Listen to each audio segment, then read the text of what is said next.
Après avoir un peu échangé avec Jérôme sur les sujets possibles pour la conférence d'aujourd'hui, nous avons convenu que je vous parle du sujet des éruptions solaires et en particulier des événements extrêmes et donc pas en général de l'influence du Soleil sur la Terre et des éruptions solaires en général, mais vraiment de l'aspect extrême. Donc de la façon dont les éruptions solaires extrêmes les plus intenses peuvent ou pourraient avoir une influence sur notre environnement terrestre et donc des dommages que ces éruptions solaires extrêmes pourraient causer à notre environnement et donc à notre vie. Donc ce que vous voyez ici, là, le petit film que vous voyez, c'est une observation du Soleil, non pas telle que vous pouvez les faire, vous, avec les instruments au sol, et telle que les professionnels peuvent aussi les faire avec les instruments au sol. C'est une observation en ultraviolet qui est faite depuis l'espace, et ça c'est une vieille observation qui date d'il y a plus de 20 ans, puisque c'est une observation du satellite SOHO qui a été lancé en 1995, donc ça commence à dater. Et c'est une éruption qui date de 2003, je reviendrai dessus tout à l'heure. Donc ça c'est le Soleil quand on en a l'habitude avec à l'œil nu. Je ne vais pas revenir sur le fait qu'il ne faut pas regarder le Soleil droit dans les yeux, vous le savez tous, même si on l'a tous fait quand on était enfant. Mais il ne faut pas le faire. Quand on regarde le Soleil avec des instruments, tels que ce qu'il y a sur la pelouse juste dehors d'ici, eh bien on peut voir que le Soleil n'est pas aussi uniforme que ce dont on a l'habitude. On voit qu'il y a des taches, vous le savez bien. On voit autour des taches, lorsqu'on a des instruments suffisamment bons, qu'il y a des facules qui sont comme les taches, le siège de champs magnétiques. Alors les champs magnétiques des facules sont un peu plus faibles que ceux des taches, mais ça c'est seulement lorsqu'on les mesure avec des résolutions spatiales qui ne sont pas très bonnes. En pratique, les facules sont aussi composées de champs magnétiques quasiment aussi forts que ceux des taches. Les taches solaires piquent à 3500 Gauss de champs magnétiques, c'est-à-dire 0,35 Tesla, si vous préférez les unités internationales. Le champ magnétique dans les facules, en fait, c'est composé de petites concentrations, toutes petites, qui font 100 km de diamètre. Et le champ magnétique dans ces petites concentrations, c'est 1000 Gauss. Donc c'est 3 fois moins que les taches. Vu d'un astrophysicien, c'est la même chose. J'avais un vieux prof d'astrophysique qui disait qu'en astrophysique, tout est égal à un facteur 2 près, y compris à l'exposant. Donc voilà, c'est la même chose, 1000, 3000. Mais c'est des toutes petites concentrations, donc il faut avoir un sacré pouvoir de résolution spatiale pour voir ces petites concentrations. Sinon, quand on mesure ça avec les instruments, on va dire habituels, c'est moyenné à peu près à 100 Gauss, parce que ce qu'on mesure finalement, c'est des flux par unité de surface, des flux magnétiques. Il n'y a pas que les flux lumineux, il y a les flux magnétiques aussi. Et quand on étudie la physique solaire, ce qui compte beaucoup, c'est le flux magnétique, parce que toute l'énergie est dans le champ magnétique. Ces facules, accessoirement, c'est elles qui sont responsables de la variation du flux lumineux de l'étoile avec le cycle solaire. Tous les 11 ans, notre Soleil varie en luminosité. Alors on pourrait croire que le Soleil s'assombrit en maximum d'activité avec la présence des taches solaires, puisqu'il y a plein de taches. C'est ça qui fait les zones sombres que vous voyez avec vos télescopes. Mais en pratique, lorsqu'il y a beaucoup de taches, le Soleil est plus lumineux. Là aussi, j'avais un prof d'astrophysique qui disait qu'en astrophysique, c'est souvent le contraire de ce qu'on croit. Et là, c'est un bel exemple. Quand il y a plein de taches, le Soleil est plus lumineux. Et pour le coup, c'est à cause des facules. Et ces facules sont donc tout le temps autour des taches, et pas seulement autour des taches. Là, vous voyez sur le côté gauche du Soleil qu'il y a des facules, y compris en quasiment l'absence de taches. Alors, quand on regarde le Soleil dans d'autres longueurs d'onde, y compris dans les longueurs d'onde chromosphériques, H-alpha, là c'est une observation de Meudon, mais on en a vu plein tout à l'heure, juste après déjeuner et avant la conférence. On voit qu'il y a des filaments partout à la surface du Soleil. Je ne vais pas m'étendre sur le sujet, vous en savez d'ailleurs plus que moi sur l'observation des filaments. Moi je suis plus un théoricien qu'un observateur. Je me contenterai juste de dire que j'étais content de voir les filaments avec vous tout à l'heure en live. Parce qu'il y en a certains parmi vous à qui je l'ai déjà dit, mais quand j'étais petit, j'ai fait mon doctorat sur les filaments. Donc c'était mon premier amour scientifique, et donc j'ai toujours un petit pincement au cœur quand je vois des filaments en live. C'est peu fréquent finalement. Vous savez, quand on travaille sur le domaine, les cordonniers sont les plus mal chaussés, donc moi je vois rarement des filaments en vrai.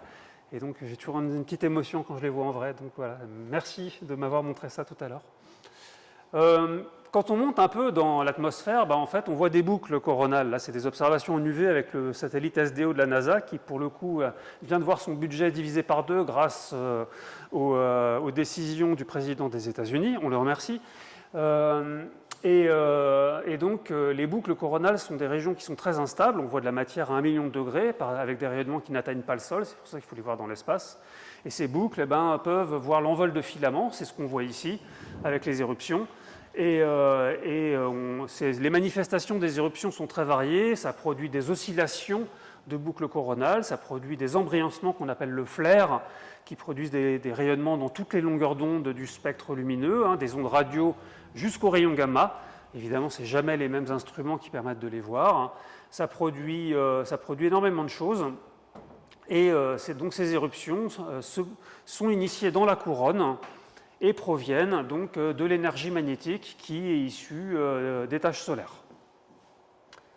Alors, en fait, ces éruptions ne s'arrêtent pas là où on les voit dans la couronne. Parfois, on voit des éruptions de filaments où la matière semble s'envoler depuis la couronne, depuis les filaments, et semble redescendre vers la basse couronne. Ça se voit souvent dans les observations lorsque vous avez la chance de faire des séquences d'observations de protubérances éruptives.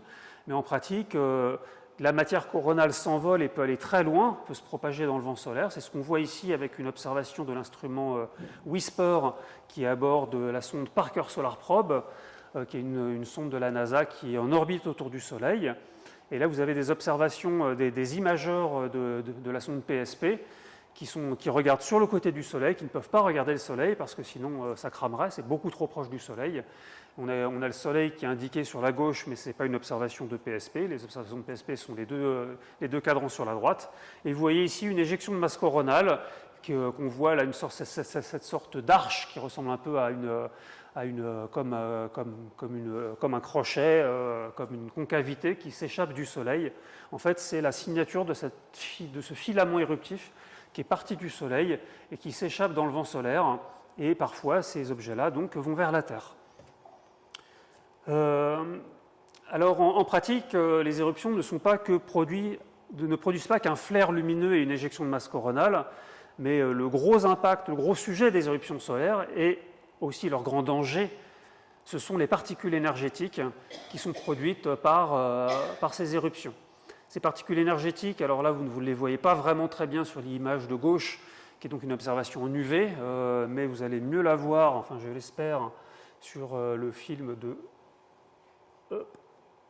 sur le film de droite, qui est une image donc du coronographe LASCO C3 de Sceaux. Le disque solaire est indiqué par un rond blanc, et il y a un grand masque dans le télescope qui est le rond bleu.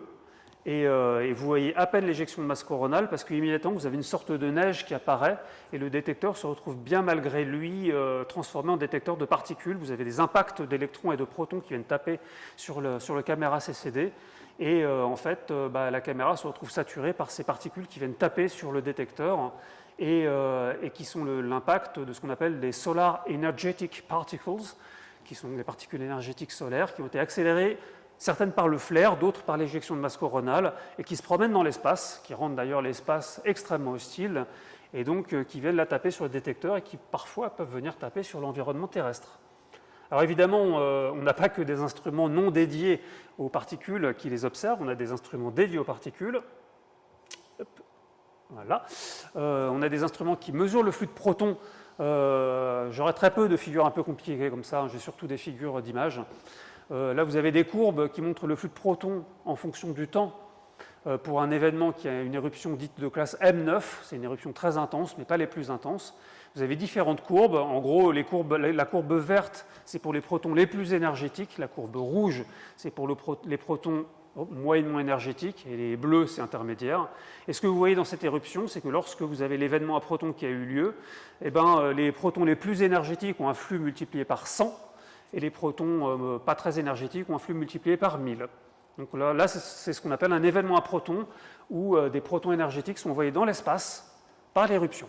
Et lorsque vous avez un événement beaucoup plus intense, là qui pour le coup est une éruption de classe X17, c'est une éruption extrême, et bien là le flux de protons très énergétique, supérieur à 100 mégaélectronvolts, si ça vous parle, mais peu importe, là le flux n'est pas multiplié par 100 mais par 10 000.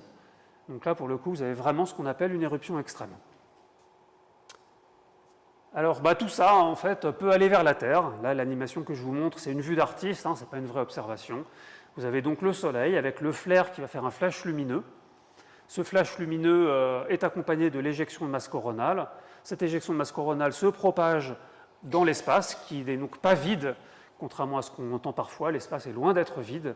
Cette éjection arrive sur le bouclier magnétique de la Terre, est défléchie par le bouclier magnétique de la Terre, mais provoque des phénomènes électriques, essentiellement du côté nuit d'ailleurs, et ça produit une accélération électrostatique d'électrons qui sont du côté nuit, et ces électrons vont venir précipiter sur l'atmosphère terrestre et provoquer les aurores. Les aurores qui sont donc les aurores polaires, les aurores boréales au nord et les aurores australes au sud.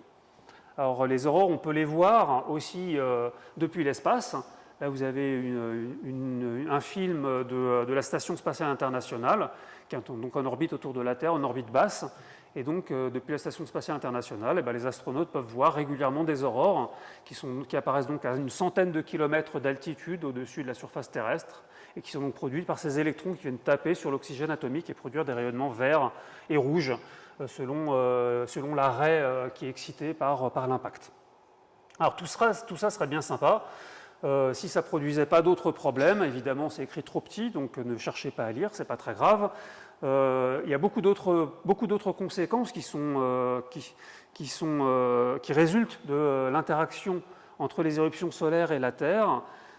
En gros, il y a trois types de conséquences. Il y a des conséquences qui sont liées à la lumière produite par le flair, typiquement les rayons UV et les rayons X qui vont ioniser encore plus les hautes couches de l'atmosphère terrestre et donc produire des courants électriques qui changent les propriétés de cette ionosphère et donc qui impactent les transmissions entre le sol et les satellites. Donc ça bloque les communications avec les satellites, notamment ça empêche les avions d'atterrir aux instruments lorsqu'il n'y a plus de visibilité, c'est embêtant. Il y a aussi d'autres problèmes qui sont liés à l'impact de particules et de rayonnements ionisants qui vont endommager les satellites. Ça coûte de l'argent parce que ça limite le temps de vie des satellites. Il y a aussi les gonflements et les compressions de les hautes couches de l'atmosphère qui vont changer l'orbite des satellites et qui peuvent aussi limiter leur durée de vie, voire les faire s'écraser. Ça a aussi des petits problèmes. Il y a les rayonnements qui viennent abîmer les astronautes eux-mêmes. Ça aussi, ça cause des soucis. On a des courants qui sont induits au niveau du sol parce que lorsque vous secouez la magnétosphère, vous avez l'induction. C'est la même chose qu'une dynamo. Lorsque vous changez un champ magnétique très vite, ça induit de l'électricité. Donc si vous induisez de l'électricité au niveau des lignes à haute tension, ça les abîme, voire ça coupe l'électricité. Donc il y a plein de phénomènes. Et ces phénomènes, ça constitue ce qu'on appelle la météorologie de l'espace. Donc il y a une branche appliquée de l'astrophysique solaire qui s'appelle la météorologie de l'espace qui vise à comprendre tous ces phénomènes. Alors tous ces phénomènes sont étudiés et donc il y a des gens qui s'en occupent. Mais il y a un impact socio-économique qui se pose, c'est donc il faut les quantifier. Et donc pour les quantifier, il y a plein d'agences étrangères, d'agences internationales, d'agences françaises aussi. Il y a le CNES, l'Agence spatiale française, qui étudie ces sujets-là en lien avec l'industrie, essentiellement l'industrie du spatial, mais aussi de l'aviation civile, pour essayer de prédire et se prémunir de ces conséquences des éruptions solaires sur notre environnement spatial ou de l'avionique. En parallèle, en fait, se pose, et c'est l'objet de ma conférence aujourd'hui, la question et la gestion du risque maximal, qui lui est très mal connu. La vraie question, c'est jusqu'à quel point le Soleil peut nous cracher au visage ce que les gens appellent une super éruption. Et donc là, des agences de risque, que ce soit des assureurs ou des agences d'ingénierie, se sont posé cette question et se sont dit, si le Soleil nous produit une super éruption qui, par exemple, nous grille la moitié ou les trois quarts des transformateurs de l'hémisphère nord, parce que les courants géomagnétiquement induits nous ont grillé les transformateurs, comme ce qui s'est passé au Québec il y a très longtemps, c'était en 1989, combien de temps ça va nous prendre pour nous en remettre, qu'est-ce que ça va nous coûter socio-économiquement, dans quel état va être notre société qui dépend des technologies.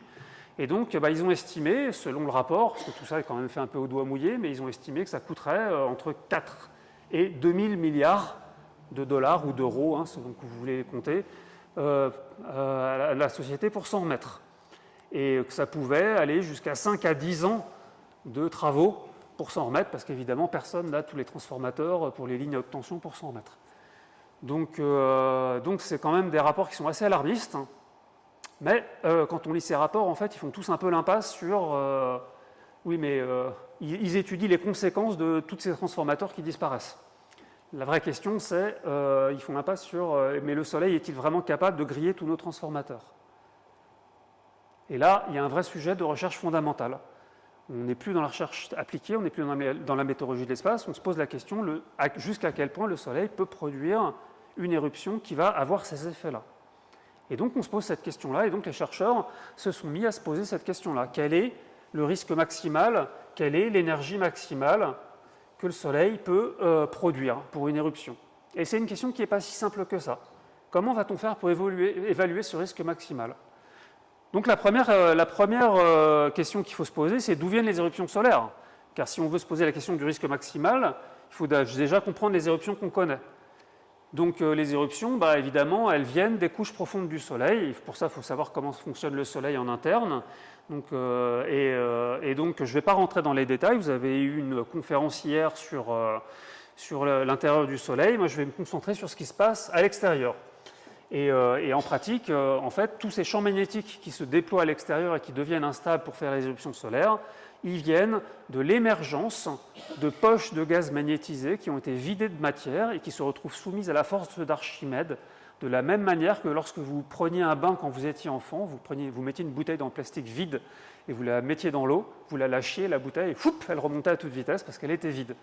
Là, c'est pareil, vous avez une poche de gaz magnétisé, la bouteille en plastique, c'est le champ magnétique, elle a été vidée de son gaz et donc elle s'est mise à remonter. C'est ce qui est représenté ici. Et lorsqu'elle monte et qu'elle perce la surface, elle forme des taches solaires. Et ce champ magnétique se déploie, va faire des boucles coronales visibles en ultraviolet, va faire des protubérances et des filaments visibles en H-alpha. Et à un moment donné, tout ça va devenir instable. Donc ça nous donne une vision qualitative, mais ça ne nous explique pas jusqu'à quel point quantitativement on va pouvoir avoir des super éruptions. Donc on se pose après la question comment on essaie de les comprendre. Alors il y a beaucoup de recherches fondamentales qui sont faites sur le sujet. Je vais juste vous donner 2 exemples, histoire de vous illustrer rapidement deux choses qu'on a pu faire dans notre équipe sur le sujet, mais évidemment il y a beaucoup de choses qui se font dans le monde. Un premier exemple, c'est la question de la structure et du support des filaments et des protubérances, et j'ai choisi à propos une image qui vient d'astronomes amateurs d'ailleurs, qui a fait la une du site Astrophysical Picture of the Day il y a quelque temps, qui était l'image d'une protubérance en forme de triangle, qui avait pas mal défrayé la chronique dans la communauté amateur.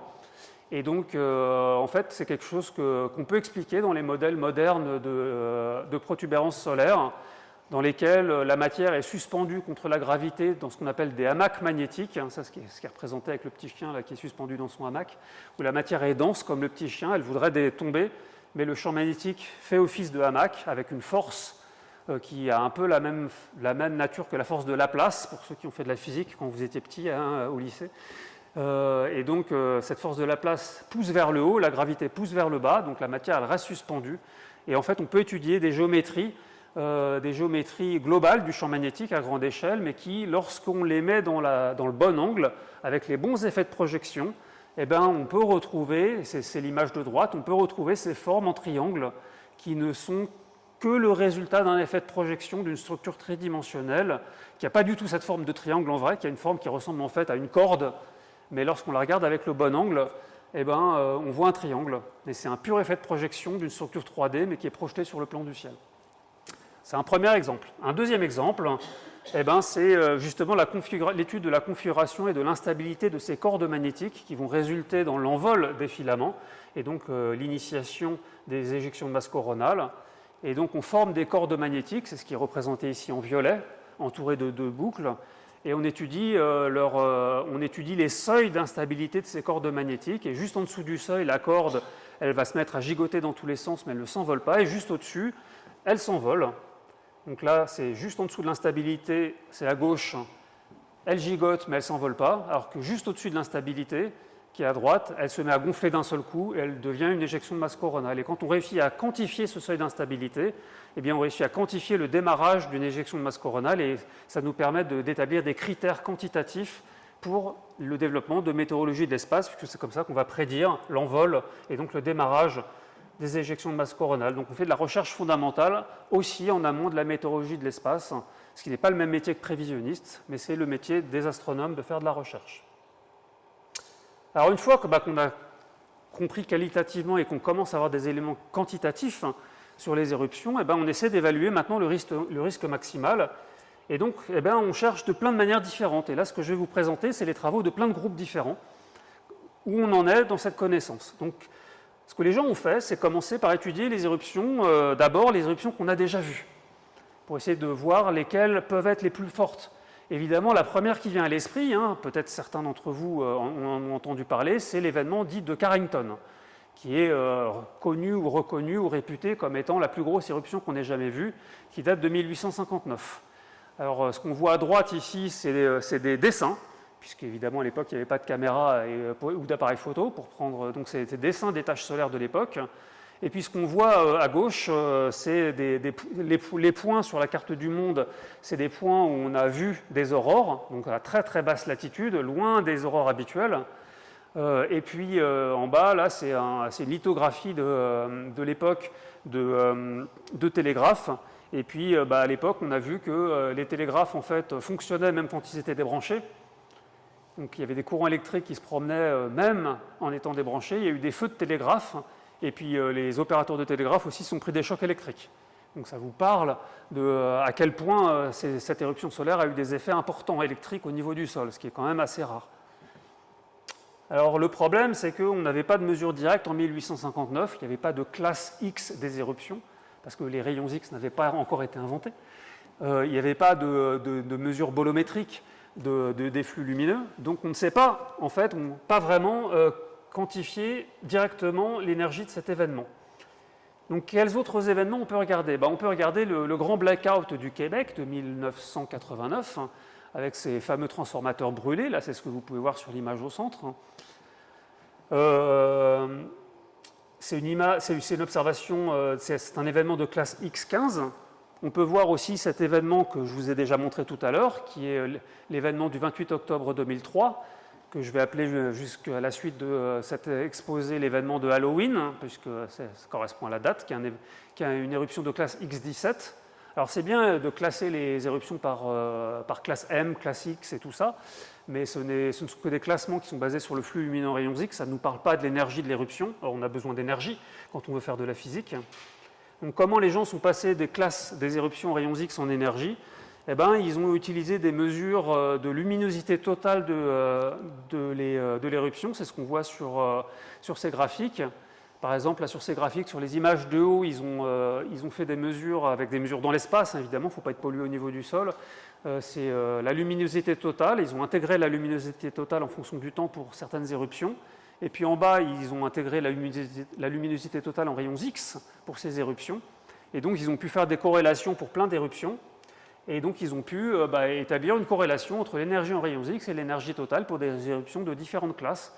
Et donc, comme ça, maintenant, on est capable, avec évidemment des dispersions, c'est pas aussi droit que ça, la droite, elle est un peu artificielle, il y a une dispersion, mais on peut, comme ça, remonter à l'énergie des éruptions, puisqu'on suppose que toute l'énergie est dans la luminosité totale. Donc, en fonction de l'énergie en rayons X qu'on mesure régulièrement, on peut revenir à l'énergie totale des éruptions. Donc c'est comme ça qu'on peut mesurer que l'énergie des événements de classe X15, X17, là c'est à peu près la même, c'est entre 3 et 5 fois 10 puissance 32 erg. Évidemment, les astronomes aiment bien les unités bancales, c'est des unités dites CGS, parce que les astronomes, unité CGS, c'est centimètres, grammes et secondes. Les astronomes adorent mesurer les distances entre étoiles en centimètres et les masses des planètes en grammes, plutôt qu'en kilogrammes ou je ne sais quoi. Donc si vous voulez les unités en joules, vous divisez par 10 millions. Donc voilà, mais c'est les unités qu'on consacrait. Alors à partir de là, on peut regarder d'autres éruptions, en pratique celle-là qui est très forte aussi, qui a eu lieu quelques jours après notre Halloween préféré, qui était un peu plus forte, qui est un peu difficile à quantifier parce qu'elle était au limbe, mais qu'on estime à 10 puissance 33 erg, donc entre 2 et 3 fois plus fort que Halloween. Et on peut se reposer la question à partir de là, comment on fait pour Carrington ? Alors là, ça devient très très très indirect, notre fameux Carrington. On utilise ce qu'on appelle la technique des crochets magnétiques.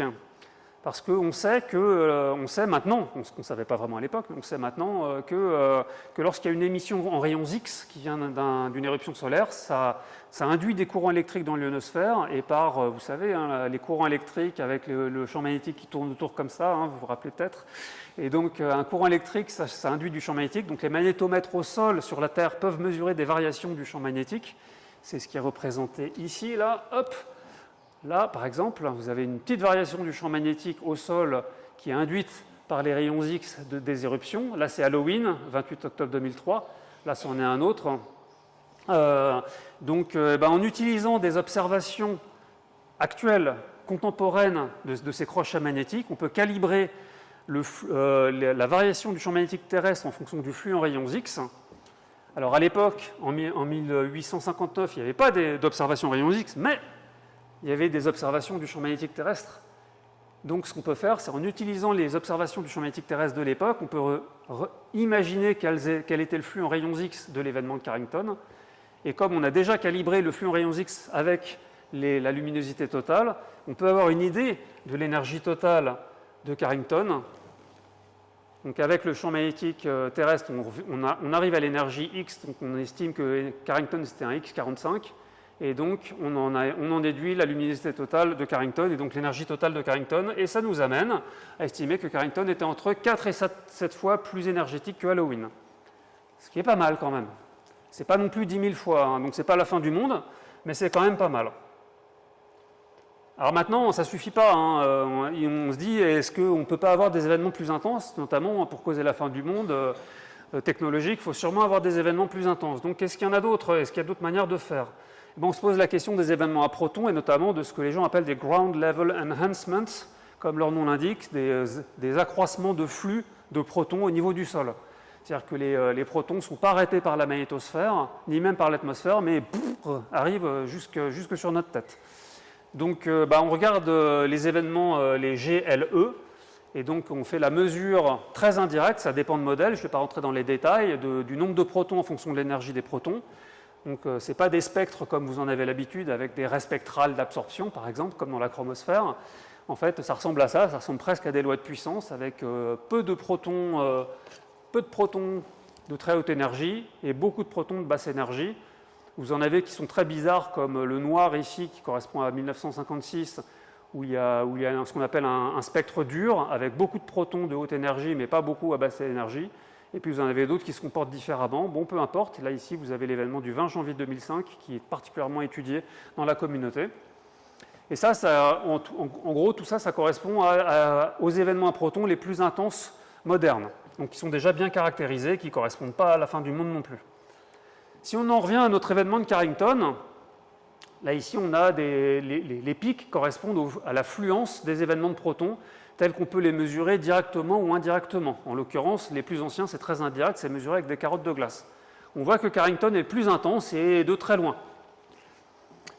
Donc c'est mesuré avec des carottes de glace. En pratique, c'est mesuré par des flux de nitrate, par des concentrations de nitrate dans une carotte de glace. Et cette mesure faite dans des carottes de glace, qui sont souvent faites d'ailleurs pour des raisons de climatologie, ont amené les astronomes à se dire depuis longtemps, Carrington c'est un super événement à protons, si ça nous arrivait sur la tête demain, on serait tous cramés, ça ferait des irradiations terribles, ça détruirait l'ozone, catastrophe. Sauf que quelques années après, ouais. C'est une mesure isotopique ou c'est celle-là c'est pas isotopique, ça c'est des ions nitrates. Mais justement après sont arrivées d'autres mesures dans d'autres carottes de glace, aussi bien d'ions nitrates et d'isotopes, donc qui ne sont pas la même chose, et n'ont trouvé aucun signal, ni dans les ions nitrates des autres carottes de glace, ni dans les isotopes. Et donc la conclusion, ça a été que Carrington, qu'on croyait être un signal très fort, en fait était uniquement un signal local, et n'était sûrement pas dû à un flot de protons qui tombait du ciel, mais était dû à probablement un incendie de toundra ou de forêt boréale qui avait dû après déposer des cendres juste à côté de là où ils ont fait leur carottage. Et donc ça n'avait rien à voir avec un événement de protons. Donc il faut toujours se méfier de tous ces trucs très indirects. Donc Carrington, out. Donc si on veut chercher des événements à protons vraiment intenses et extrêmes, il faut aller encore dans un passé beaucoup plus lointain, et justement pas chercher des ions nitrates, parce que les spécialistes se sont rendus compte que ce n'étaient pas des bons traceurs de l'activité solaire, mais aller chercher les isotopes, et ce qu'on appelle en l'occurrence des radionucléides cosmogéniques. Donc typiquement le beryllium-10 et le carbone-14, et aller les chercher plus profond dans les carottes de glace, mais aussi dans les cernes des arbres et des arbres anciens. Ça a commencé dans les cèdres japonais. Et donc, qu'est-ce que les gens ont fait? Ils ont cherché à mesurer, par exemple, les variations de carbone-14 en fonction de l'année. Là, vous voyez l'année, c'est 700 après Jésus-Christ, donc c'est vraiment très ancien. Évidemment, il n'y a pas d'observation du Soleil direct. En tout cas, il peut y avoir des observations de tâches, mais pas d'observation d'éruption. Et qu'est-ce qu'ils ont mesuré là? Ils ont dit, regardez, il y a une variation du carbone-14. Et cette variation du carbone-14, qui a un profil qui ressemble à celle d'une éruption solaire, mais enfin bon, hop là, je reviens. Cette variation de carbone-14, elle s'étale quand même sur 20 ans avant de redescendre. Et puis la remontée, là, c'est quand même très très faible. Alors ça n'apparaît pas à cause du projecteur, mais donc cherchez pas à faire la conversion, ça fait juste 1,5% de remontée du carbone-14. Donc c'est une très faible variation, mais c'est notable, c'est au-dessus des barres d'erreur. Et donc ils se sont dit, ça peut être une grosse éruption solaire, puis après ils en ont vu sur d'autres événements. Donc il y en a plusieurs, ce n'est pas un événement unique. Donc les spécialistes ont passé ça par la moulinette des modèles, de se dire quel flux de protons viendrait taper sur l'atmosphère, et cette atmosphère viendrait changer la composition du carbone dans l'atmosphère, qui viendrait se circuler après les modèles de circulation atmosphérique pour se déposer dans le sol, pour être absorbé dans l'arbre et être remesuré dans l'arbre. C'est des gros modèles, et ces modèles disent qu'il faudrait un flux. Donc il faudrait un flux de protons. Si on compare le flux de protons théorique qui est nécessaire à augmenter d'1,5% la concentration de carbone-14 par rapport au ground level enhancement habituel, ça c'est les habituels, et ça c'est ce qu'il faudrait pour produire cette augmentation de carbone-14, en fait, ça c'est des échelles logarithmiques. Donc il faut 2 crans de l'échelle logarithmique, donc il faut x100. Donc il faudra un événement qui est x100 en flux de protons.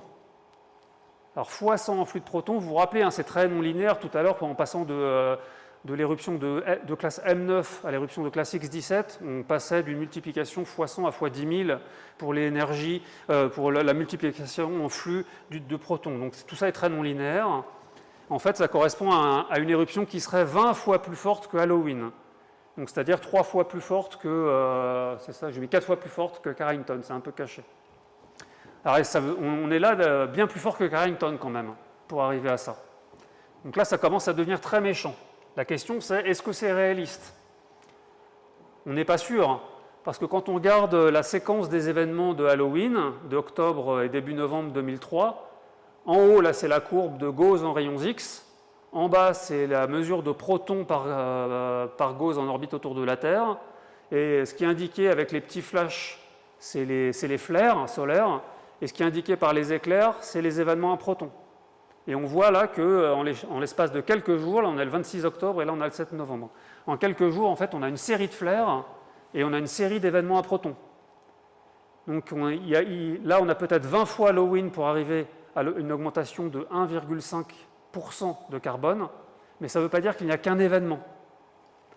En pratique, lorsqu'on a des événements extrêmes, on sait à chaque fois que le Soleil en produit une série. Il y a des répliques, c'est comme les tremblements de terre, c'est comme les séismes. Donc, est-ce que le Soleil va nous produire une éruption solaire qui fait 20 fois plus forte que Halloween?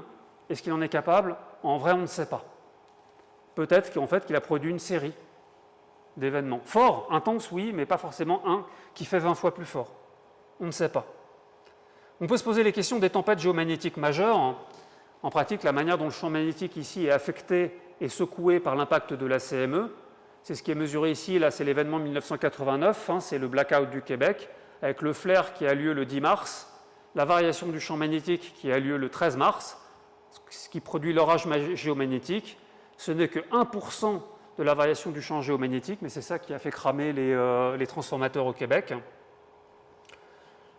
Alors bon, c'est un peu technique, je vais aller vite, Typiquement, on peut mesurer des variations locales du champ magnétique terrestre, et là, ce qu'on appelle l'indice DST, qui sert à mesurer les orages géomagnétiques, qui sont les variations globales du champ magnétique terrestre. Alors, si on regarde l'événement de Carrington, on a des variations locales qui piquent jusqu'à 1500 nanotesla, alors que les indices DST maximal, par exemple pour l'événement de 1989, c'est moins 548. Donc on a envie de se dire que Carrington, c'était vraiment un événement terrible, et qu'il pourrait y en avoir peut-être même encore plus terrible. Mais en pratique, il faut se méfier des chiffres qu'on entend sur Carrington, là encore, parce que quand on regarde des événements pour lesquels on a à la fois une mesure du DST et des mesures locales, par exemple les événements de 1941, si vous regardez les DST de 1941, c'est 382, 359, alors que les mesures locales, c'était 1300 et 1100.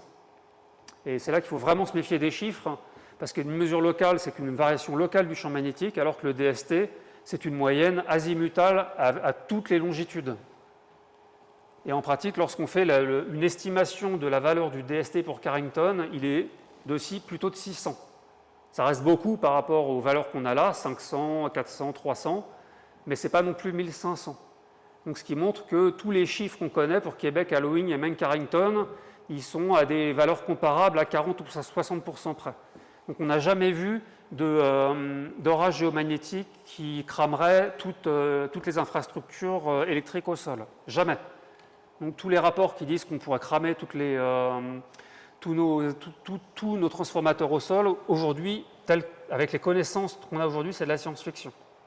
Ça pourra peut-être arriver, mais on n'a aucun élément scientifique qui nous dit que ça peut arriver. Un autre élément, c'est se tourner vers d'autres étoiles et regarder des étoiles de type solaire. Là, par exemple, vous connaissez par cœur la constellation du Cygne. Et donc, il y a le satellite Kepler qui a cherché des étoiles de type solaire et qui a regardé des variations du flux lumineux et donc ce qu'on appelle donc des éruptions stellaires. Et qui a cherché par l'énergie bolométrique à estimer l'énergie qu'il y a dans ces éruptions de type stellaire en fonction de l'estimation de la période de rotation de l'étoile. Et là, on peut mesurer, si on répertorie les énergies de Québec Halloween, du 4 novembre, de Carrington, on voit qu'il y a des énergies qui peuvent aller bien plus fort. Là encore, c'est des échelles logarithmiques dans l'unité des énergies en erg, et vous pouvez aller jusqu'à 2000 fois plus fort que Halloween. Alors là, c'est méchant, là, si ça nous arrivait sur Terre, là, pour le coup, on cramerait toutes nos technologies. Mais dans toutes ces étoiles de type solaire, il y en a qui tournent beaucoup, beaucoup plus vite que le Soleil sur elles-mêmes. Donc on s'attend à ce que la dynamo de ces étoiles soit beaucoup plus vigoureuse que celle du Soleil. Donc quand on commence à se restreindre à des étoiles qui tournent, on va dire, comme le Soleil, et encore là vous avez 22 jours, 21 jours, 28 jours, là ça commence à être comme nous, mais vous en avez 23 jours, 21 jours, 23 jours, elles ont plutôt tendance à tourner un peu plus vite que le Soleil. Bon, mais même comme ça, vous avez entre 20 et 100 fois plus fort que Halloween, pour des éruptions de type stellaire. Donc peut-être qu'il y a des étoiles qui sont de type solaire, peut-être, si tant est qu'on puisse bien caractériser leur température de surface, qui font des éruptions plus intenses que le Soleil. Dernier élément, et je m'arrêterai sur cette comparaison-là, c'est revenir au Soleil et revenir aux observations historiques du Soleil. C'est la corrélation entre la taille des taches solaires et les éruptions solaires. Comme disent les Américains, size matters. Quand on fait cette mesure-là, ça c'est la meilleure statistique qui existe au monde. Il y en a d'autres qui ont été faites depuis, mais avec beaucoup, beaucoup moins de points. Si on reporte en abscisse la taille des taches et en ordonnée la classe du flair en échelle double logarithmique, on voit qu'il y a une loi de puissance. En fait, il y a une corrélation entre la taille des taches et la classe du flair. Donc en gros, plus les taches sont grandes et plus les flairs ont tendance à être intenses et donc énergétiques. Mais vous voyez aussi qu'en échelle double log, il y a une grosse dispersion des valeurs. C'est-à-dire qu'une taille donnée de tâche, vous pouvez avoir 3 ordres de grandeur, donc un facteur 1000. Donc ça veut dire que la taille compte, mais il n'y a pas que ça qui compte. Mais ça joue quand même. Donc il faut quand même essayer de se baser sur ces corrélations. Et donc on se dit que si on veut qu'on ait des super flairs, il faudrait quand même que le Soleil fasse des trucs comme ça. Alors si un jour vous voyez ça dans vos observations, vous pouvez appeler tout le monde, la NASA, l'Observatoire de Paris, vous avez le prix Nobel, et toutes les agences se mettent à vos pieds parce que vous faites des alertes. Bon, bref. Donc ce qu'on a fait, c'est qu'on est parti sur les archives des observations systématiques, à l'époque où d'ailleurs elles étaient encore de Meudon, que vous reconnaissez le site, à l'époque où elles étaient en cours de scan, elles n'étaient pas encore toutes scannées. Et donc c'est un travail que d'ailleurs j'ai lancé avec Isabelle Bualet. Elle était en train de faire les scans et je lui ai dit j'ai vu dans les observations historiques qu'il semble que le plus grand groupe de tâches c'était avril-mai 1947. Et est-ce qu'on a ça à Meudon? Est-ce qu'il faisait beau ce jour-là? Parce qu'en fait, aucun observatoire n'a les observations H-alpha de ce jour-là, et c'est super important, parce que voir les tâches, c'est une chose, mais H-alpha, avec les filaments, on a des traces des lignes d'inversion de polarité qu'on ne voit pas juste avec les tâches. Et bingo, on l'avait. Et elle ne l'avait pas encore scanné, donc elle est allée gratter dans ses plaques photos, et donc on est allé regarder ça, et ça nous a permis donc de calibrer les plus grandes tâches solaires qu'on ait jamais pu voir, d'estimer la taille, de la fraction des plus grandes tâches qui auraient pu produire un flare. On ne sait pas s'il y a eu un flare ce jour-là d'ailleurs, mais peu importe. Et de mouliner tout ça par des modèles. Donc là, c'est la taille du groupe de tâches de Halloween, c'est elle qui a produit notre étalon, on va dire, de super éruption.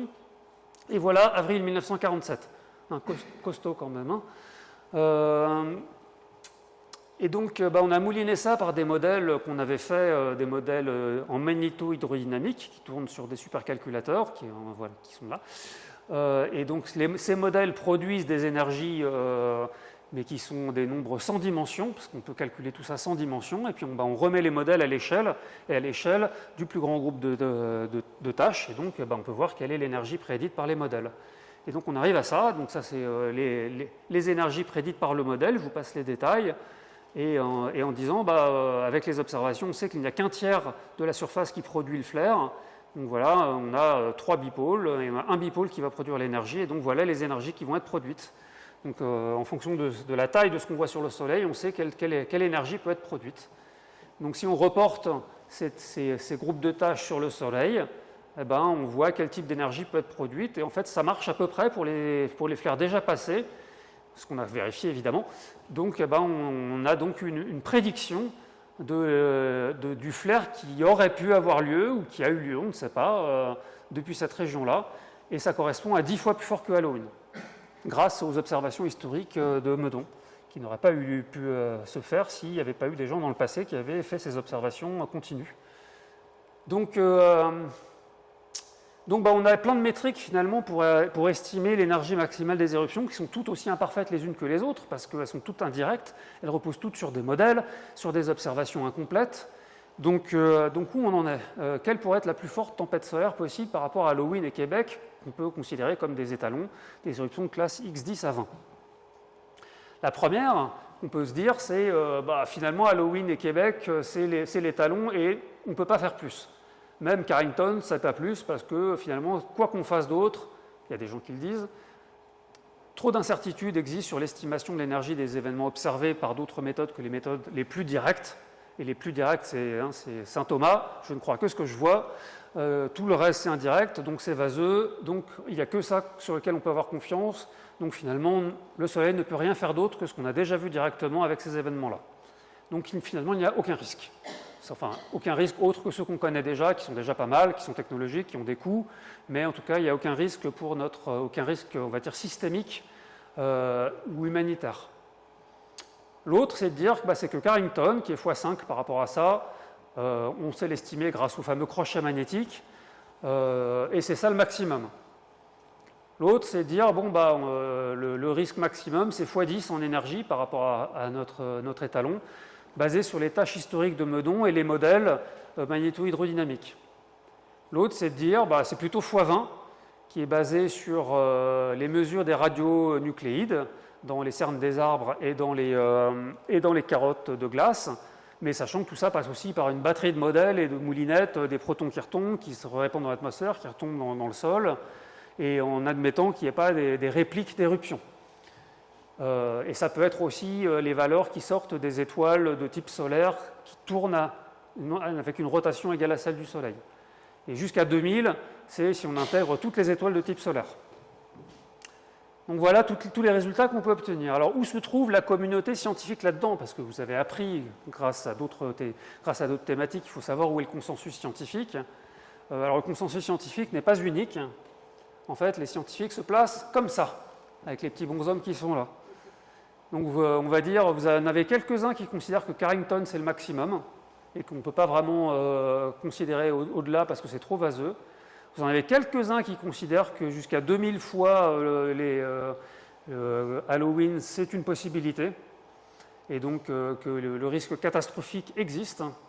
Il y en a quand même qui sont là. Et puis sinon, gros de la troupe, il est quelque part là-dedans, entre 10 et 20 fois ou 30 fois Halloween et Québec. C'est quand même le gros de la troupe des scientifiques. Après, 10, 20, 30, ça dépend à qui vous parlez. Il y en a qui considèrent que telle technique est meilleure, d'autres telle technique est meilleure, mais voilà. Donc c'est à peu près là que se situent les scientifiques aujourd'hui. Ah, mais bon, ça c'est pour ce qui est le côté solaire. Puis après, le côté, c'est l'impact sociétal des éruptions solaires. Alors là, les scientifiques, en tout cas les chercheurs en physique solaire, ont des opinions, mais c'est des opinions, on va dire, qui sont moyennement éclairées parce que ce n'est pas notre métier. Notre métier, c'est plus le côté solaire. L'impact, c'est moins notre métier, mais on a quand même des idées sur le sujet. Et on est répartis comme ça. Et vous voyez, on ne se mouille pas trop, puisqu'on choisit la voie du milieu, pour l'essentiel. Donc là, la question se pose sur les événements extrêmes, en fait. Je ne parle pas des événements habituels. Parce que les événements habituels, c'est celui-là. C'est, en gros, il n'y a pas d'événements extrêmes. Et donc, il n'y a pas d'impact important pour les événements extrêmes. L'impact est celui qui est habituel, celui qu'on connaît, celui je ne vais pas dire qu'on maîtrise parce qu'on ne le maîtrise pas. Il y a encore beaucoup de sujets d'amélioration. Mais en tout cas, c'est l'impact classique de la météo de l'espace, pour lequel il y a des recherches qui se font pour améliorer, pour mieux connaître le temps d'arrivée des CME, pour mieux qualifier la luminosité des flares, et qui nécessitent plein d'améliorations. Mais en tout cas, il y a des gens qui pourraient se dire qu'il n'y a pas d'événements extrêmes. Il n'y a pas de scientifiques qui pensent qu'il n'y a pas du tout d'événements extrêmes. Mais les scientifiques, après, se posent la question, à quel point les événements extrêmes sont-ils extrêmes ? Alors, il y en a qui pensent qu'il existe des événements extrêmes qui pourraient être catastrophiques, au sens systémique, technologique, qui pourraient vraiment mettre notre technologie à plat. Alors, ceux-là ne sont pas nombreux. Il y en a quand même, mais ils ne sont vraiment pas nombreux. La majorité pense que les événements extrêmes, au sens scientifique du terme, sont plus des événements qui vont causer, à un moment donné, des problèmes importants, qui vont coûter vraiment cher, mais qui ne vont pas mettre le monde à plat. Ce n'est pas la fin du monde, ce n'est pas 2012, ce n'est pas un film de Hollywood quand même. Mais ça posera des problèmes au niveau des satellites, ça posera des problèmes au niveau des radiations dans l'espace. En ce moment, il y a des pays qui veulent envoyer des bonshommes à nouveau sur la Lune ou vers Mars. S'il y a des événements extrêmes en termes de radiation, ça va être assez dangereux pour eux, par exemple. Il y a des problèmes au niveau des radiations au pôle. Quand vous prenez des vols transpolaires, par exemple, l'année dernière, il y a eu une très grosse, il y a eu une série de très gros événements. En mai 2024, il y a eu un paquet de vols qui ont été déviés des pôles pour éviter que les personnels navigants et les passagers soient irradiés à cause de cette séquence d'éruptions solaires, qui faisait partie des événements qui commencent à devenir extrêmes. Donc ça existe quand même. Donc c'est là que se situe la majorité des scientifiques. Donc pour travailler sur tout ça, la météo de l'espace se divise un peu en deux mondes qui commencent tout juste à se parler. Il y a le monde des prévisionnistes et des opérationnels, et le monde des chercheurs. Et donc il y a des enjeux technologiques, économiques, et il y a des enjeux scientifiques, et les deux commencent à se parler. Donc, mais c'est un peu comme la météo terrestre. La météo terrestre, pour bien fonctionner, elle a besoin de recherche fondamentale en amont. Donc c'est là que nous on se situe, que ce soit au niveau de la surveillance solaire, que ce soit au niveau de la modélisation. Et donc voilà, moi je passe ma vie à courir entre ces trois sites, plus d'autres, mais essentiellement entre ces trois sites. Donc il y a les photos là. Donc entre le site de Meudon à travailler avec l'équipe des observateurs solaires, le site de Sorbonne Université, dans le cœur de Paris, où j'ai mon labo, et puis accessoirement à l'Institut d'astrophysique théorique d'Oslo, où je vais 2 fois par an pour travailler avec mes collègues sur ces sujets-là, et on est en train de monter un projet justement de météo de l'espace. Donc voilà, merci beaucoup.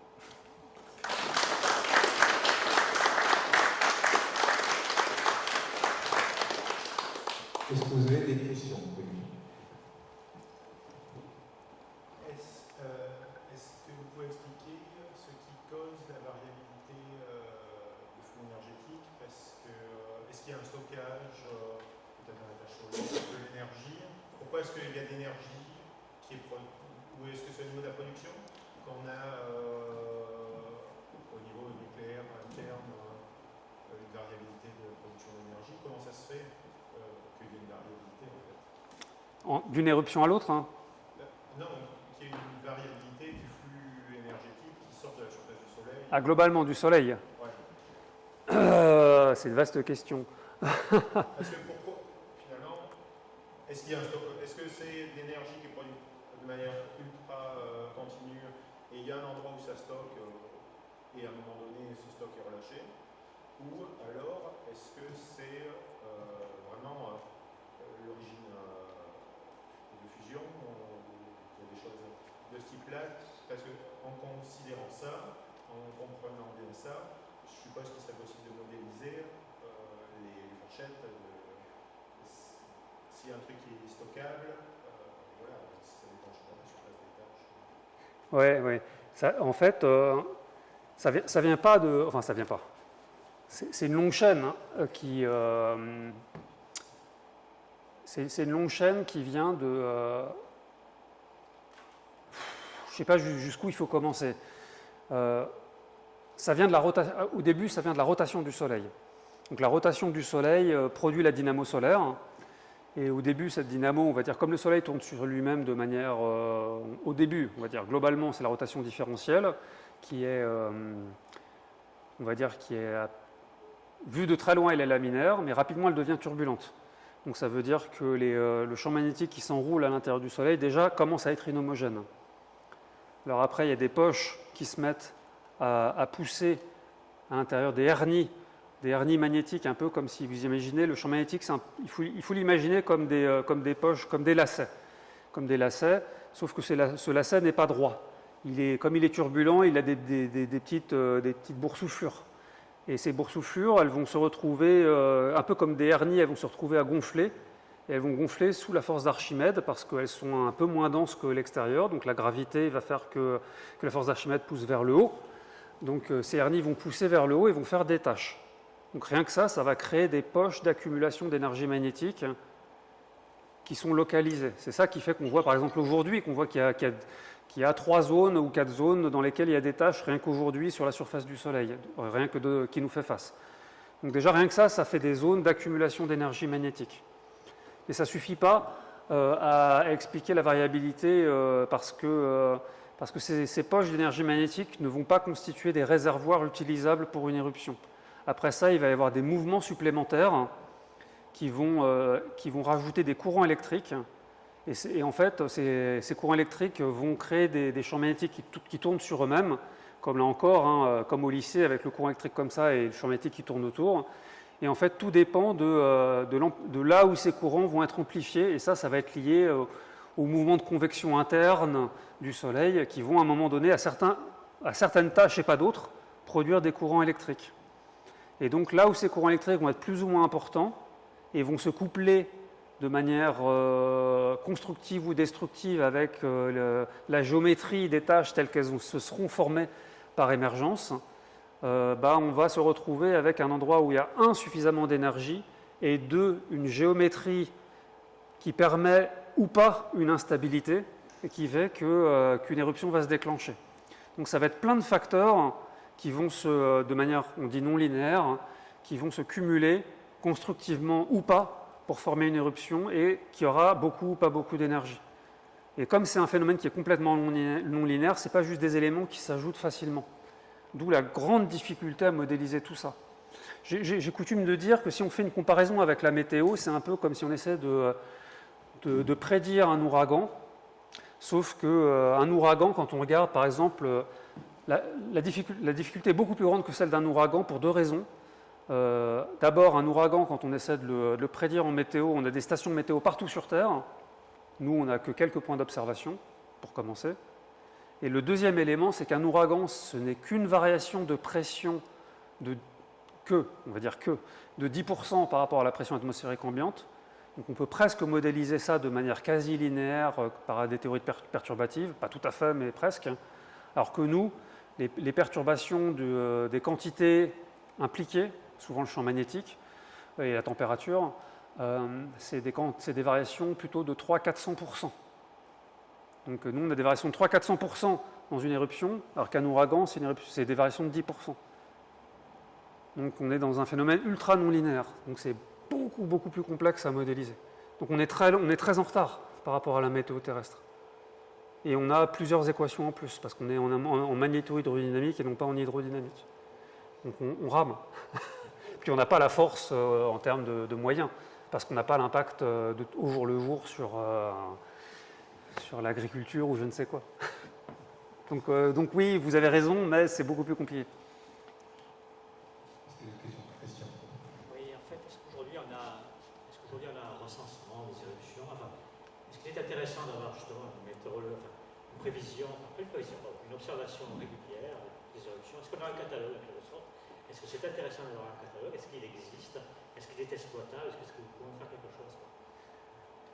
Alors oui, il y a un catalogue des éruptions, mais il y a un catalogue des éruptions, mais qui... Il y a des grosses et des petites. Hein, ouais, alors il y a un catalogue, mais qui est pas, moi je dirais qu'il n'est pas satisfaisant.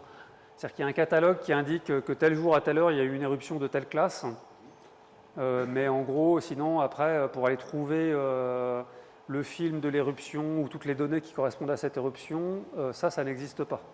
En fait, chaque instrument a des bouts de catalogue qui correspondent à ces bouts d'éruption, et donc quelque chose complètement global, on va dire un observatoire virtuel de toutes les éruptions, ça n'existe pas aujourd'hui.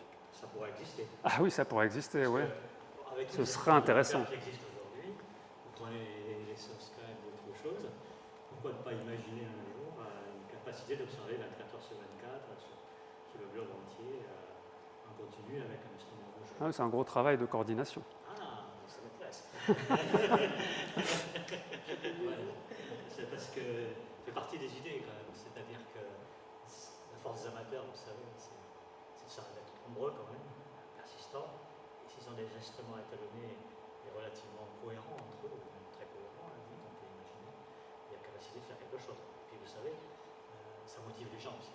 Donc c'est un travail scientifique derrière possible. Peut-être qu'on peut trouver une force derrière pour faire quelque chose. Donc c'est un projet qui pourrait être intéressant. Enfin, il faut qu'il y ait un intérêt scientifique, bien sûr. Donc, si vous me confirmez, ça peut être intéressant. Ouais, intéressant à discuter. D'accord. Je me permettrai de blague, ça serait l'occasion de refaire un pique-nique à Meudon. On se donne rendez-vous l'année prochaine à Meudon pour en parler. Est-ce qu'il y a d'autres questions? On a parlé là de la probabilité et de la possibilité d'arriver des événements, mais les conséquences, elles dépendent beaucoup de la vulnérabilité des systèmes. On parlait des transformateurs, c'est un transformateur de tension donc 20 000 volts. Si la capacité d'isolement est de 50 000 volts, c'est pas la même sensibilité si elle est de 200 000 volts, typiquement. Est-ce qu'il y a des structures d'information, des instances de normalisation des équipements vulnérables? Donc là, on parle de la tension électrique, ça concerne beaucoup également l'électronique, notamment les systèmes électroniques relativement critiques, hein, donc réseau informatique, réseau de paiement, parce que c'est pas négligeable, etc. Donc est-ce qu'il y a des échanges, une structure d'échange étatique ou pareil? Moi, je ne suis pas au courant des échanges officiels sur ça. Ce que j'en sais, par contre, c'est qu'il y a eu des modifications des transformateurs suite à l'événement de Québec, hein, mais que ça n'a pas suffi à tout enrayer parce qu'il y a eu encore des courants géomagnétiquement induits qui ont provoqué des pannes, notamment pendant les événements d'Halloween. Il y a eu des petites pannes, pas aussi spectaculaires que celles de Québec, donc en 2003, en Europe du Nord et en Afrique du Sud, qui ont d'ailleurs motivé des développements en Afrique du Sud, hein, dans le pays de météo de l'espace, hein, et que ça n'a pas suffi non plus à ce que les opérateurs électriques dorment sur leurs deux oreilles, notamment l'année dernière, pendant les événements de mai 2024, hein, les systèmes d'alerte en météo de l'espace ont suffisamment bien fonctionné pour que les opérateurs de tous les pays à suffisamment haute latitude prennent des mesures je ne connais pas le détail, mais prennent des mesures de protection. Donc, ils n'ont pas laissé leur transformateur juste avec les technos nouvelles. Il y en a, hein, je sais qu'il y en a, mais je ne sais pas lesquels. Ils ont pris des mesures de protection qui ont fait qu'il n'y a pas eu de panne. Alors que c'est un orage géomagnétique majeur, hein, qui était presque aussi fort que celui de 1989, mais il n'y a pas eu de panne. Mais ils ont tous pris des mesures de protection. Il y a eu des témoignages de GPS qui ne fonctionnaient pas. Oui, oui, Pour la nuit du 10 mai. Elon Musk aurait perdu quelques Starlink. oui. Je ne sais pas si vous avez des infos là-dessus. Si, il y a eu des trucs, mais c'était spatial. Mais je parle au niveau des pannes. Google aurait eu des pertes de données sur les serveurs. Oui, il y a eu des choses, y compris des petits trucs au niveau du sol, mais il n'y a pas eu de panne des systèmes de ligne à haute tension. C'est ça que je veux dire. Il n'y a pas eu de transformateur au sol qui a grillé, comme il y a pu y en avoir dans quelques autres événements. Donc là, pour le coup, les opérateurs ont été prévenus et se sont prémunis. Mais même comme ça, en fait, il faut faire des améliorations des systèmes de prévision, parce que comme les temps d'arrivée des CME sont encore mal connus, ça fait que les opérateurs, ils se mettent en veille ou ils mettent des mesures de protection trop longtemps en avance. Enfin bref, c'est encore, non, c'est pas au pif, mais c'est des modèles qui sont pas parfaits. Les CME, on ne les observe pas en permanence et donc on ne sait pas exactement quand elles arrivent. Donc les mesures d'alerte sont encore perfectibles, de façon à ce que les opérateurs ils mettent en place leurs mesures pile quand il faut et puis qu'ils les lèvent pile quand ça arrive. Donc vous avez raison, il y a eu des améliorations. Je ne connais pas leur nature, hein, ce n'est pas mon métier, mais je sais aussi que ces améliorations ne suffisent pas puisqu'ils mettent en place des mesures d'alerte. L'Espagne, il y a 2 mois, je suppose que c'était rien à voir avec le soleil. Et ça a été étudié et non, ça n'a rien à voir. Mais ils se sont posés la question, mais ça n'a rien à voir, apparemment. D'autres questions? Christophe?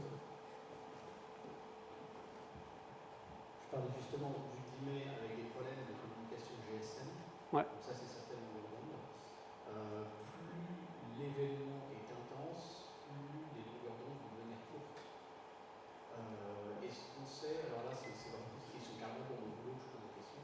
Est-ce qu'on sait si les longueurs d'onde, par exemple, propres au Wi-Fi, et notamment on parle de commencer à utiliser le Wi-Fi dans le domaine des transports, donc là, qui sont des domaines où il y a de la sécurité qui est en jeu, pourraient être impactés par rapport à l'intensité d'événements remontés. On pourrait avoir des situations où carrément les grands porteurs de Wi-Fi pourraient être affectés. Ça m'étonnerait parce que le Wi-Fi, ça passe pas par un satellite, hein.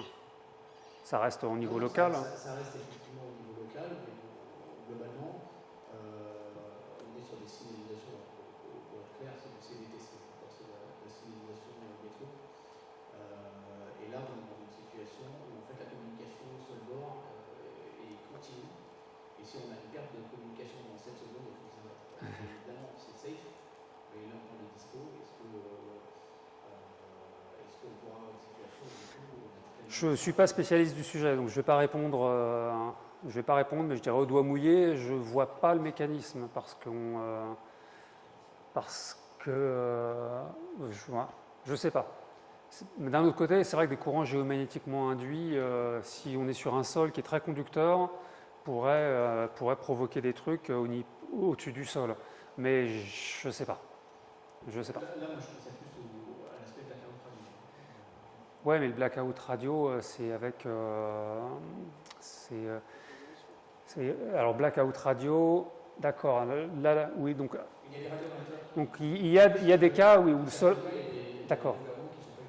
Donc, ça, effectivement, donc le soleil peut provoquer des grosses perturbations radio, parce que lorsqu'on a une éruption solaire, le soleil envoie plein d'ondes radio pendant le flair et puis pendant l'accélération des particules énergétiques. Ça se traduit par des émissions radio fortes, et notamment lorsque le soleil est bas sur l'horizon, là ça peut créer du bruit.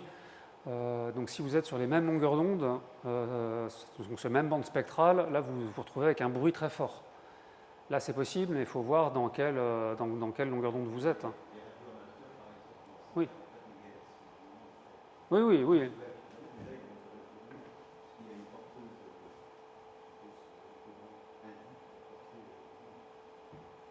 Oui, dans ce cas-là, il y a deux situations. Soit vous prenez le soleil de pleine face et vous avez un bruit radio immense et donc vous pouvez plus envoyer vos signaux parce que vous entendez plus vos signaux, soit vous avez une onde à haute, où vous imaginez, vous comptez sur le fait que l'onde radio va rebondir sur l'ionosphère pour aller très loin, et là ça ne va plus être le cas parce que comme vous changez les propriétés de l'ionosphère, votre onde radio elle ne circule plus. Donc ça dépend, je ne sais pas duquel cas vous parlez. Mais ensuite, ça dépend de quelle portée vous utilisez, 7 gigas, le Soleil le Soleil envoie du gigahertz pendant les éruptions solaires, c'est clair. Mais j'imagine que ce sera surtout lorsque le Soleil est à l'horizon, dans ce cas. Pas juste au-dessus de la tête, parce que j'imagine vos signaux, ils partent plutôt à l'horizontale. Mais à l'horizon, oui, il y a une petite histoire comme ça où pendant la Seconde Guerre mondiale, la Royal Air Force a cru plusieurs fois que la Luftwaffe attaquait Londres au petit matin parce que le soleil était à l'est et il crachait des ondes radio et donc les radars britanniques détectaient des attaques des avions qui n'en étaient pas. Donc peut-être que vous pouvez avoir un effet comme ça, mais je ne suis pas spécialiste, donc il faudra demander à des gens qui savent.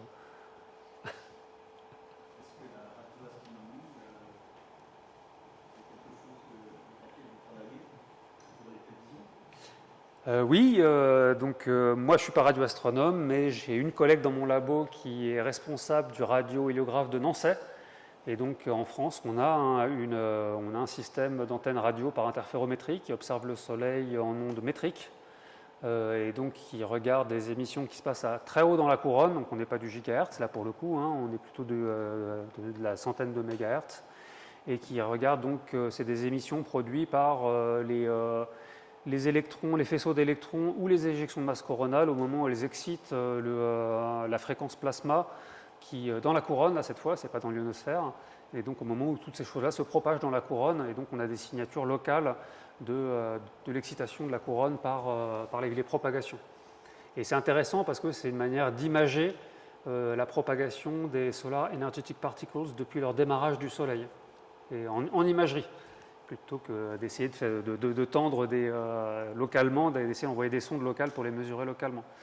Donc l'Observatoire de Paris est responsable et propriétaire de cet instrument qui est donc en Sologne, à côté de Vierzon. Oui, il y a un centre de visiteurs d'ailleurs. On a eu l'occasion avec l'association d'aller visiter 2 fois pour le centre de radioastronomie de Nancy. Je vous le conseille. Ouais, c'est très bien. I have a question about the predictions.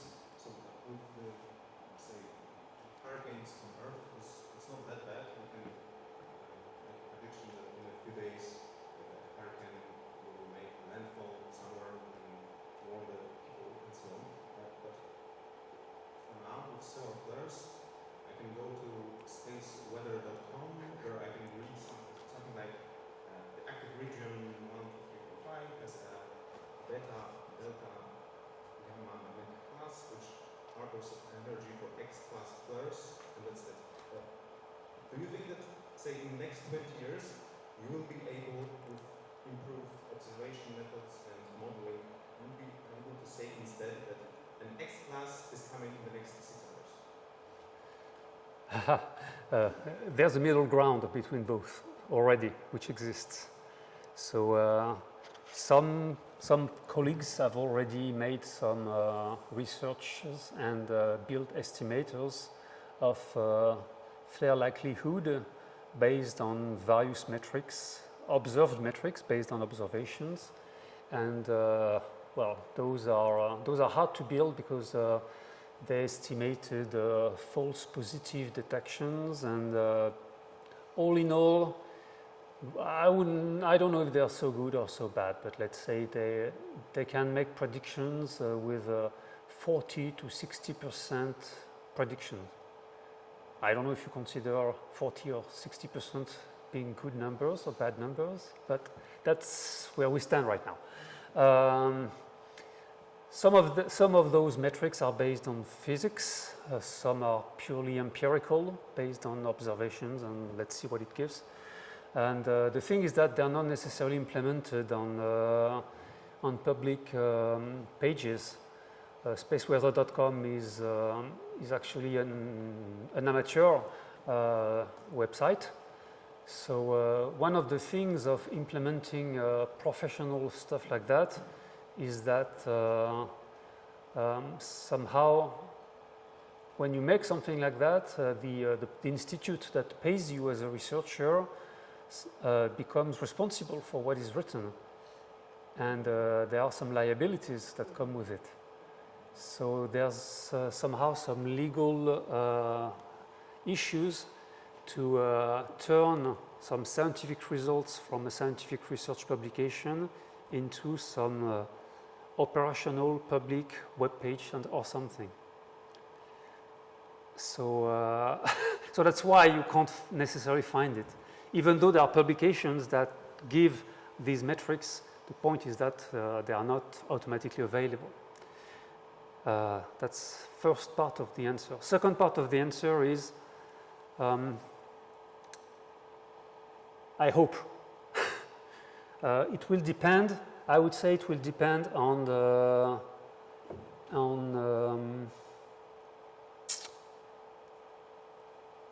on how much the economic sector will lose money because of space weather, and will push the public sector, the public authorities, to spend the money that they are not willing to spend to build a space weather institute, just like weather institutes have been funded. Hopefully, with the coming satellite swarms or internet, we might have such a I think so, but it's not in our hands. Vous avez encore des questions? Une petite dernière pour Les observations satellites solaires se font tous côté Terre. Jamais, il y a toujours 50% du Soleil qu'on voit pas, ou alors je sais pas, des orbites qui sont autres. C'est quoi, ils sont au point de Lagrange côté Terre, ou il y a des projets d'en mettre un genre à l'opposé? Actuellement, c'est déjà le cas d'avoir des observatoires qui regardent la face cachée du Soleil de manière régulière. C'est le cas du satellite ESA avec une participation de la NASA, Solar Orbiter, qui tourne autour du Soleil. Et donc, c'est fréquent que Solar Orbiter regarde de l'autre, soit regarde de l'autre côté, pendant que nous on regarde la face qui nous fait face habituellement. Donc nous sommes déjà sortis depuis un certain temps de l'époque où on ne voyait qu'un côté du Soleil. Mais ce n'est pas la première fois. Nous avions déjà eu les deux sondes stéréo avant, qui étaient en orbite à une unité astronomique, donc quasiment la même orbite que la Terre, mais un qui était un petit peu plus loin qu'une unité astronomique, l'autre qui était un petit peu plus près, ce qui fait que quand ils ont été lancés, il y en a un qui a pris un peu d'avance et l'autre un peu de retard par rapport à la Terre. Donc ils se sont graduellement éloignés de la Terre.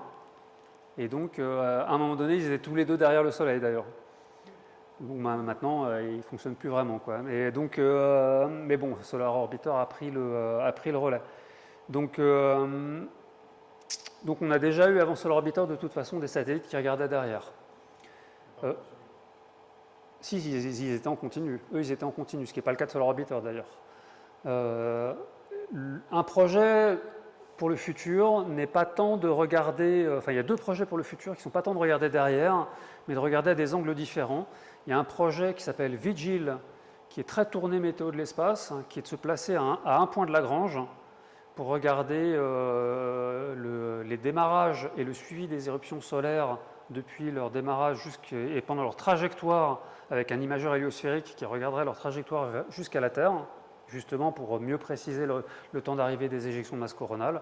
Donc c'est un projet qui a plus une visée vraiment applicative météo de l'espace que scientifique. C'est des instruments qui sont qui sont pas le top du top en termes de résolution spatiale. C'est vraiment le but, c'est de faire de la surveillance.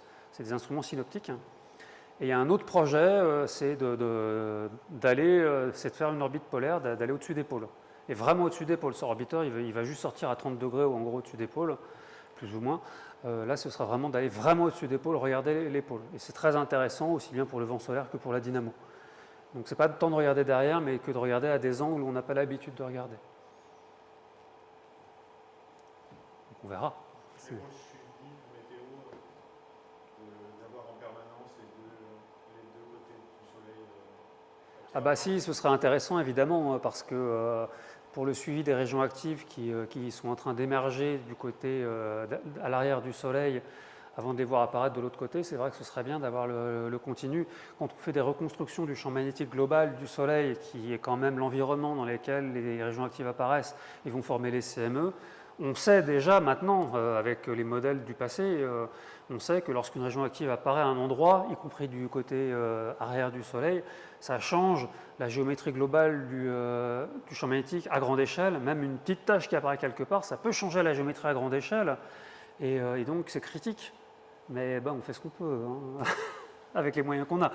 Donc il faut faire des choix des fois. Donc envoyer un satellite au point de Lagrange derrière, c'est pas simple. Hein. Donc aujourd'hui, c'est pas le choix qui est fait, donc, aussi pour des raisons de coût. Hein. Donc, il y a eu des mesures d'héliosismologie pendant une période, en mesurant les variations de luminosité du Soleil de notre côté, et en passant ça par des modèles d'ondes sonores, d'ondes internes. Et en se disant, bah, s'il y a une région active du côté caché du Soleil, ça va modifier les trajectoires des ondes, et donc on peut reconstruire une sorte de fantôme des taches solaires qu'il y a derrière, et ça a pas mal marché en fait pour les grosses régions actives. Comme ça, les héliosismologues ont pu voir apparaître la forme générale des régions actives à la surface du Soleil, sur la face cachée, au moment où elles apparaissaient. Alors, on savait comme ça qu'une région active apparaissait. On ne voyait pas sa forme exacte, on ne voyait pas la disposition exacte des tâches, encore moins du champ magnétique, mais on voyait que quelque chose avait apparu. C'était déjà super intéressant d'avoir vu ça. C'est le mieux qu'on puisse faire aujourd'hui. C'est déjà pas mal. Hein. Eh bien, merci beaucoup, Guillaume. Donc, pour te remercier, c'est dommage que Christian Villadrich est déjà parti. Je pense que vous aurez l'occasion de vous croiser pour qu'il puisse te le dédicacer. Ah, merci. Je sais qu'il y en a qui sont pressés de repartir pour éviter les bouchons de Paris. Donc voilà, je remercie Christian Bull, Valérie Denou, je vous remercie tous. Et puis donc, pour ceux qui seront au ROS l'année prochaine, logiquement il y aura les ROS l'année prochaine, donc on aura peut-être la chance de se revoir dans un an.